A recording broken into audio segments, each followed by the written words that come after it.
Okay, so if you could recall, we are already done with this one in our previous Arduino topic sessions. However, I want you to perform this on your own for you to test your Arduino at the same time to check what have you learned in the concept of Arduino. So having introduced the Arduino topics and learned a little about what it is that we are programming, it is time for you to install the software. Okay, if ever you are done installing the software, what you have to do as an activity is to document your installation or your software or your environment. But if you are still not done installing the software, you could document the process of installation of your software. Okay, so next, again, this is for your activity. You have to perform all of this. So first, let's try to test your Arduino as what we have discussed. So our first topic is on powering up your Arduino. So when you have an Arduino or bago mo bakali mo Arduino, it is usually pre-installed with a sample nga Blink program that will make a little built-in light emitting diode sa aton Arduino flash. So that is a very simple nga way to test kung ang aton Arduino is working. So, ang aton nga LED dira sa Arduino is wired up to one of the digital naton nga output socket sa aton nga board. It is connected sa aton nga digital pin 13. So, ang silingon, this limits sa aton nga pin 13 to being the one used as an output. Therefore, kung wala ka sang light emitting diode na pwedeng gamiton mo na lang for your simple programs of testing sa aton Arduino, gamiton tang output ang pin 13.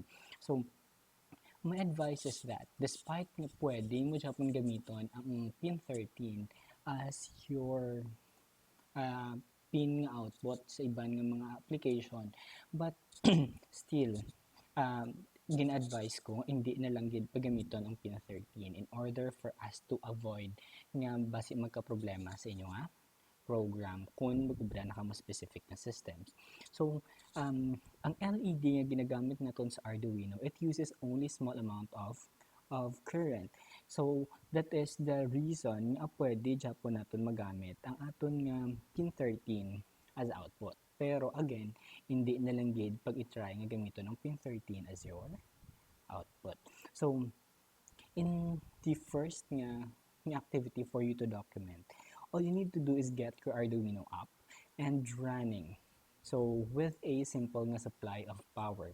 Kaya ang gamiton naton nga supply power is the kay wala ka mo dara sang battery pa nga pwede gamiton or wala pa kamo sang power supply. So, just get sang inyong sang inyong cord, sang inyong connector interface.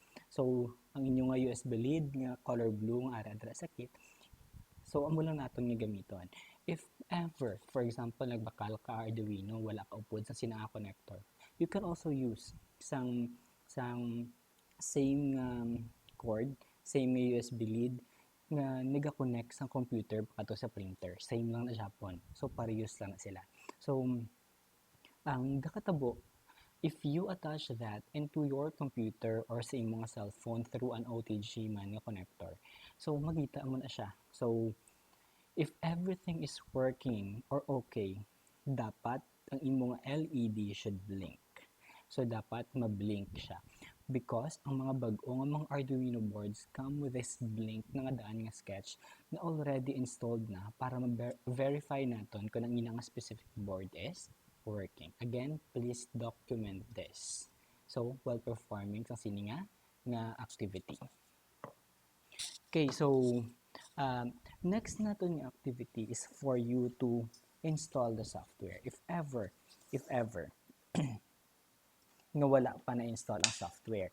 So, to be able to install new sketches sa aton nga Arduino, so, or sa aton Arduino board, you need to do more than just sang ginubra naton nga pag-power up or pag-supply sa aton nga Arduino. So, through the USB. So that's why in order for us to maximize the function of the Arduino naton, kinanglan naton sang aton nga Arduino software. So kung gusto mo or kung wala ka pa naka-install sa Arduino software, so ang full tutorial na discuss na natin sa previous natin nga discussion, but pwede ka man makabasa, pwede ka man makavisit kung paano gina-install, especially kung lain ang software nga ginagamit sa imong laptop, whether it be Mac na siya, kung hindi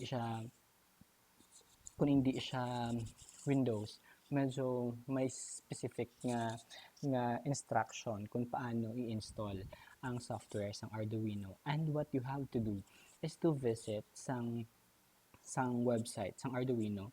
Just type www.arduino.cc para ma-visit mo. So, ang kakatabo, once you have successfully installed sang Arduino nga software, and depending on your platform or USB drivers, you should now be able to upload sang program sa ating Arduino board. So, amo niya ang makita mo pag-install mo na. So, okay, so ano ang possibly matabo if you have already installed na? So, ang una-una naton nga himuon or una-una ninyong himuon, and please again document this one. So you have to upload your first nga sketch or first nga Arduino sketch. So ang himuon, please document this one. So the blinking LED. So this is a very simple nga program nga ginhimo na natin last time, but I just want you to perform on your own. So the blinking LED is the Arduino equivalent of Hello World nga program nga ginaobra ninyo sa programming. So it is used in other languages as the traditional first program to run kung ga-start ka sang bag-o pa lang nga language, especially diri sa Arduino. So let's test out sa atong environment by installing the program nga ara na daan sa atong Arduino board, and then i-modify ta siya later on. So when you start the Arduino application sa aton nga computer, so it opens empty sketch. So pareho sinisang kakakitaan naton subong. Fortunately, the Arduino application ships with the wide range of useful example. So from the halin diri sa inyong file nga menu, so imo naton ma-open kita sang Blink nga example. So pareho sang ginhimo naton last time. So we have halin sa examples, din pangitaon nang dari ang Blink. So pangitaon mo di ang Blink kung di ina siya. So examples, basic, and then Blink. So ang mula na yung i-load naton. Okay. Okay, sorry siya. So amo na ni siya ang program for blinking naton nga Arduino. So after mo nakita ang Blink na program, you now need to transfer, upload sa atong nga sketch to your Arduino board. So ang kinahanglan himuon, i-plug ang imong Arduino board sa imong nga computer using your USB nga connector or ang color blue dara nga cord. So you should see nga malight ma-on dapat ang green light sa imong Arduino. So the Arduino board will probably already be flashing kung makita ninyo. So as the board, pasensya gid hindi ko mapakita, wala ko sa naka-setup na camera kay medyo nabilihan ko nga mag-dual camera for the lecture. So actually na-discuss naman last time pag nakita niyo naman So on despite nga hambal ko kagina, may ara na nga daan sang pre-installed nga program for the blinking of the LED. What we have to do now is let's install it again and then modify it. So when you plug the board in, if you are using a lain nga software, for example Mac, di mo nga software nga ginagamit, you may get the message and you makita nyo sa inyo nga interface and you network interface has been detected. Makita mo na sa imong screen kung gagamit ka Mac. So, ang himuon is just click cancel. I-cancel mo lang ang ina nga prompt. So because ang gakatabo is ang imo nga Mac nga software gaka-confuse na siya. Kag ang panungduman sa imo nga Mac nga software is that the uno is a USB modem. So cancel lang. So before you can upload a sketch, you must tell the Arduino application what type of board you are using. So take note kada permi, please paki-check. So kag kung ano nga serial port nakakonect ang imong Arduino. So just make sure to check this one first.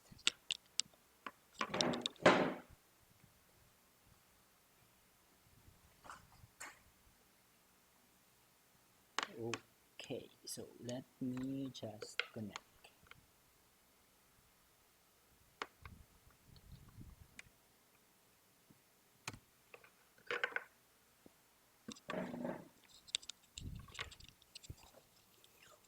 Okay, so paki-check kung sa diin nga port nakakonect ang imong Arduino. So okay, so sa diin na siya makita ang imong port. So just click sa imong tools. Okay, then diri board. So ari siya sa board. Click pangitaon diri kung ano ang imong Arduino. So this one. So dere.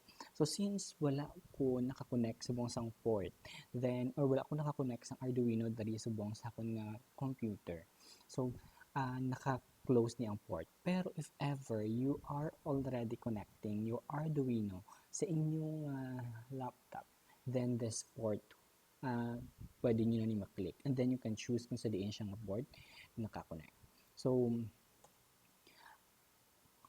always, or hindi man gid gali always, but oftentimes on a Windows nga machine, the serial port is always COM3. Okay, so on Macs nga mga laptops, you will see much longer list of serial devices. So kadamo kada. So just click lang or just check lang kung diin da ang active nga port. So kung na-click mo na or nakakapili ka na da, so that is the time nga pwede ka na maka-upload sa imong program. So once na-upload na naton ang aton nga program or ang aton nga sketch sa aton nga Arduino, so the board automatically starts running the sketch. So automatic na pag na-load na naton ang aton nga specific nga sketches or specific na program, then automatically garana ang daan ang aton nga sketch. You will see the LED start to blink na dayon. Makita niyo na nga nag-blink na siya dayon. If this did not work, wala binagana ang imong function ang imong sketch nga gin-upload sa imong Arduino, this is the time kinahanglan nimo i-check kung ano ang serial kung ang board type setting nimo. Base lain nga port, serial port ang nakakonect, lain ang napili mo serial port, lain ang na-click nimo, or base wala nakaset into Arduino Uno ang imong board. So just consider that. Okay, so another activity nga gusto ko himuon nyo by your own is to modify the sketch of your LED blink. So number one activity is to document kung wala ka pa naka-install sa program. So una-una, to test if go-work ang imong Arduino, please document. Number 2, install the software. Kung naka-install na, please document na lang na naka-install ka na. Another one is document kung ano nga port at the same time ano nga serial ang ara-dra. So pag-check sang serial, please document also. Another one is, for this one, I want you to perform ang blinking na pag-load sa inyong Arduino. So please document. And next one is, I want you to modify the program. So in modifying the program, I just want you, simply lang, I want you to make the LED blink faster. So kamo kamo na da panumdum or kamo na da modify sa aton nga program kung sa diin nyo ni siya. So dali lang kamo ma-modify, wala kamo sang i-add nga specific nga program or specific nga parameter kay dason tapan ay or commands kay next tapan na i-discuss. So sa next pang activity ninyo, I want you just to change this, to modify this program para mag-blink faster ang aton nga LED. So just perform that specific nga application. Okay, so amo lang adanay for your subong activity kay para ma-test ninyo nga kamo ang nag-perform sang sining very simple Arduino nga program. So next sini you will be performing activity in your C language basics, and we have to consider some programming na part of your Arduino. So this is it for now. Just make sure to perform this activity and try to document it. Thank you. Stay safe. God bless.